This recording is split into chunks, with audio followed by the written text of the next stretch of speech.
dubartoonni keenya biyya namaa jiraatanii haasaya badaa fi dalagaa walitti hin danda'an. Dhageeffadhaa sirriitti sin fayyada. Warri dhiiraa, warri fuutanii, warri jaalallee godhatanii qabdan keessattuu jechuudha. Warri fuutanii bultii keessa jirtan gartanii isiin biyya namaatti cilee taatee kasala taatee dhaabbataa osoo dhaabbattu kaleen isii rarraate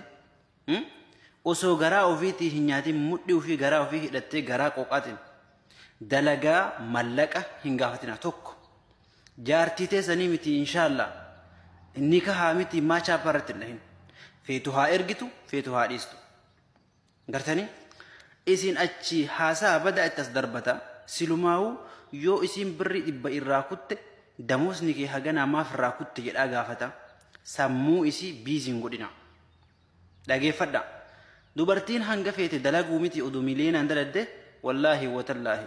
gara fidduun qabdu kiisiin teessan kiisima teessan kiisiin isis kiisima teessan kanaafuu hin cinqina haasaa achi itti asin darbatina namni tokko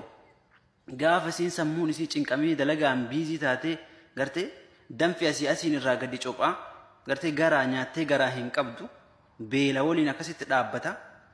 gaafa achi haasaa badaa itti as darbatan wallaahi sammuun namaa ni jeeqama namni waan jedhes hin beeku waan dalages hin beeku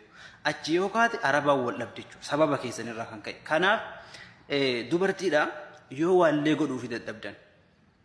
haala rakkinna keessa jechuudha yoo waallee kennuufi dadhabdan haala jireenya biyya keenyaa san keessatti haaluma jireenya keenyaa keessatti yoo rakkattanillee waallee godhuufi dadhabdan waa hin godhina haasaa badan hin darbatina haasaa qajeelaa itti haasaya kun qofti gayaadha jechuudha kanaaf namni yoo jiraate yoo nama ta'e isin fayyada